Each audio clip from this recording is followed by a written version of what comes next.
Hey, what's up guys? Good morning sa inyong lahat. Ito tayo sa Honda. Ayan, check ko lang yung moto natin guys. Isang balita dahil hindi pa natin kunin nga. Dahil mga sugat natin ay hindi pa totally magaling. Ayan.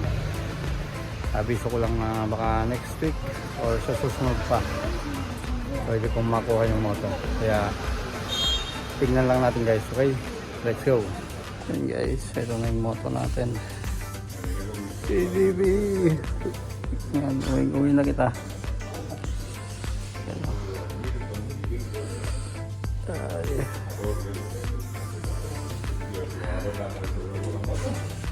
Guys, ito na.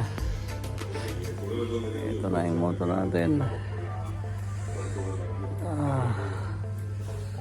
Natin may uwi pa dahil nga hindi pa tayo makapag helmet. Picture lang guys. Yan na. Yan na guys ang ating moto.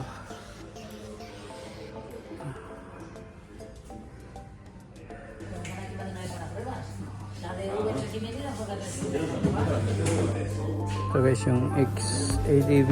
Yan o. XADV Extreme Adventure. Maganda yan. Yan ang next na magiging moto natin guys. XADV.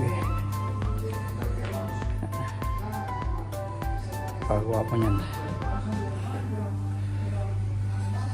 Let's go. Ay, sorry. So guys, ayan, tignan natin yung moto natin. Ayan, wala tayong magawa. Yan lang muna siya, no? Mas safe na yan dyan kaysa naman kunin natin tapos hindi din natin magagamit. Ayan, at least nasa loob pa. Ayan, kailangan natin ano muna yung parking. Wala tayong budget pang parking muna, kaya sa sahod na lang.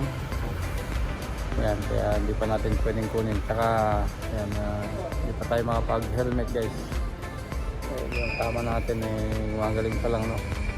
Malamang 1 week or 2 weeks pa.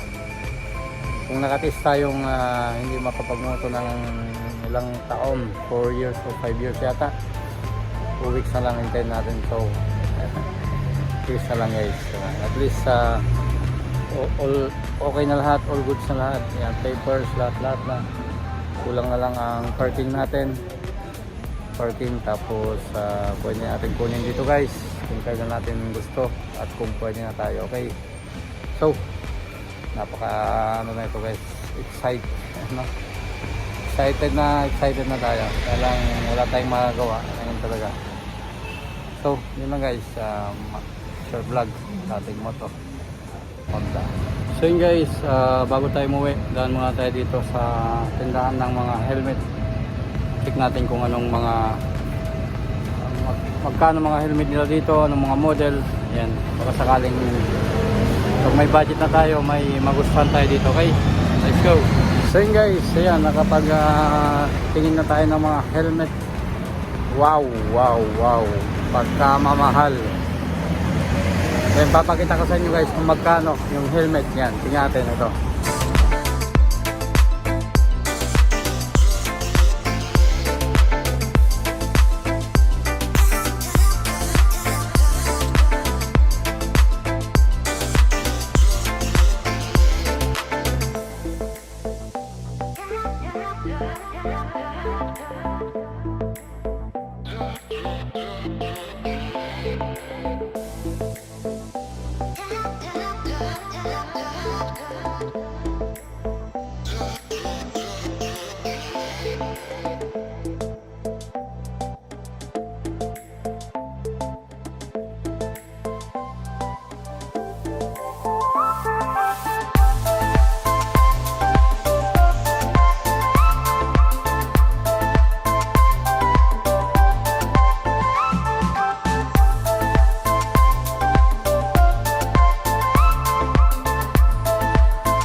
So yun guys, yun nga, nakapagtingin na tayo ng helmet. Ayan, convert natin kung magkakano ang isa. Kung magkano ang mga helmet na yun, convert sa pesos. Yung isa umabot ng 70,000 guys. Mas mahal pa yung helmet kaysa moto minsan dito guys ah. Mapapa ano ka talaga sa price nun ano. Napakamahal ayan. 1,000 dollar ay 1,000 euros. Ang yung isa 1,001 umabot. Ayan. Nasa 70,000 pesos guys. Wow, wow, wow.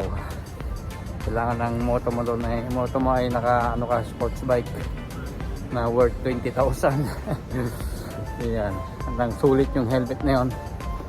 Ayan, napakamamahal guys. Hindi natin na kayang afford yun o hindi natin alam pagka ano ayan, pag may chance no. So yun lang guys, sana nagustuhan nyo short vlog na to. Ayan, hintayin na lang natin yung moto natin. Okay, mag-use muna tayo ng mag-recycle muna tayo ng helmet sa bahay, mga luma doon. Palitan lang natin ng visor yung isa doon.